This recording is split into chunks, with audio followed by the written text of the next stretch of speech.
Imagine this.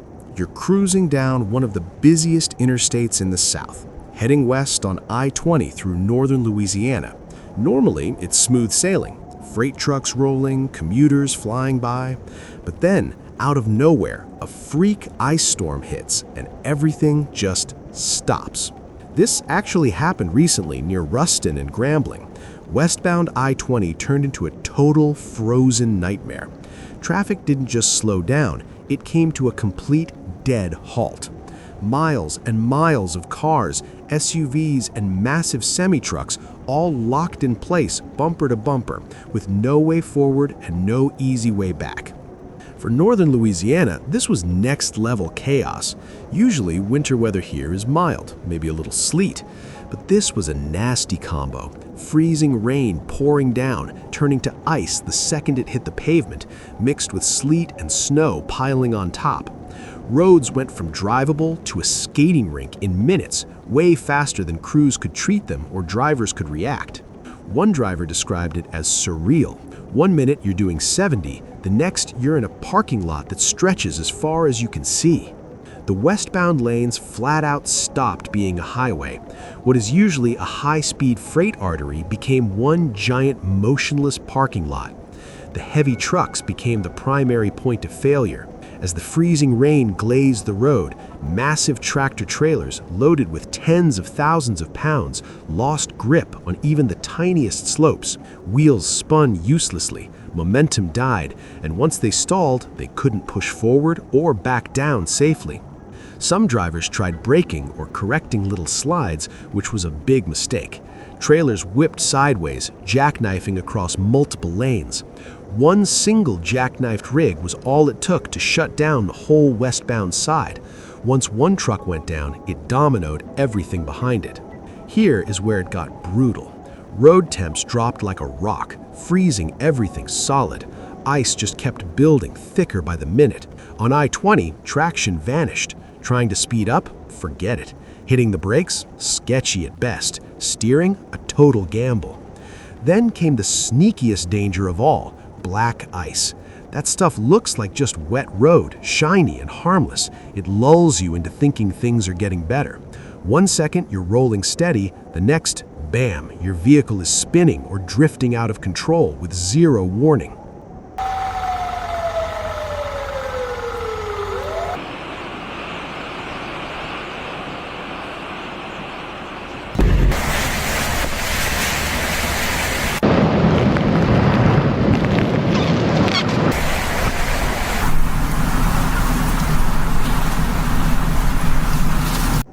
Time blurred for the hundreds of people trapped in this gridlock. Hours dragged into overnight, then a full day or more trapped inside vehicles that wouldn't budge an inch. Inside those massive jams, families with little kids were crying in the back seat. Elderly folks were trying to stay warm, and even pets were huddled up. There was no extra food, barely any water, and phone batteries were fading fast. Stress levels skyrocketed as darkness swallowed those endless lines of headlights. Every move inside the car became strategic. People were idling their engines just to stay warm or shutting them off to save fuel, fearful of running dry. They cranked heaters only in quick bursts. Some engines even overheated from idling too long or died completely, turning those cars into permanent roadblocks. Getting out wasn't even an option. The pavement was pure solid ice. Shoulders dropped off into ditches that were just as bad. Exits were blocked solid by jackknifed semis. Even first responders had a nightmare trying to push through the mess. That stretch of interstate turned into an isolated island, a routine drive morphing into a brutal endurance test. Once the scale of the disaster hit home, Louisiana kicked into high gear.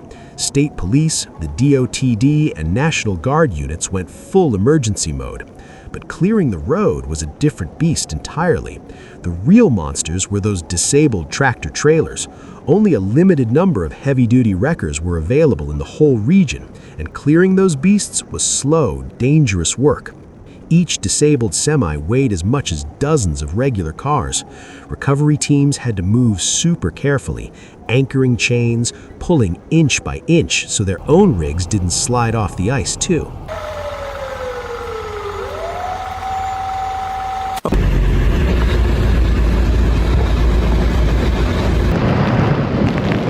See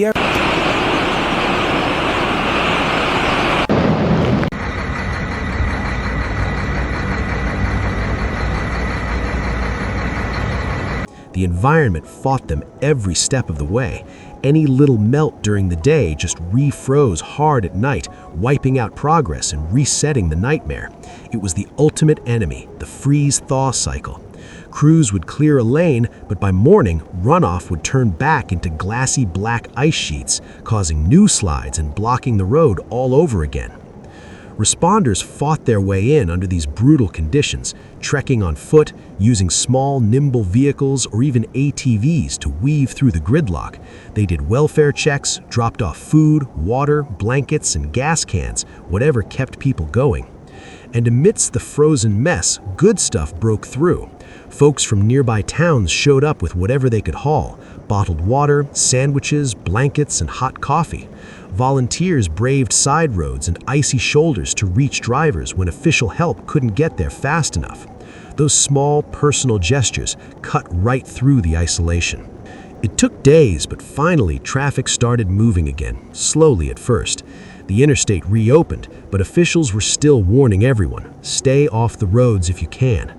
Until real, sustained warmth hits, every gain is temporary. Black ice remains a constant threat on bridges and overpasses. The smartest call is staying off the interstate.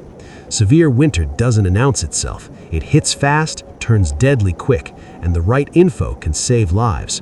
This channel is all about calm, straight-up, real-time updates on extreme weather across the US and beyond.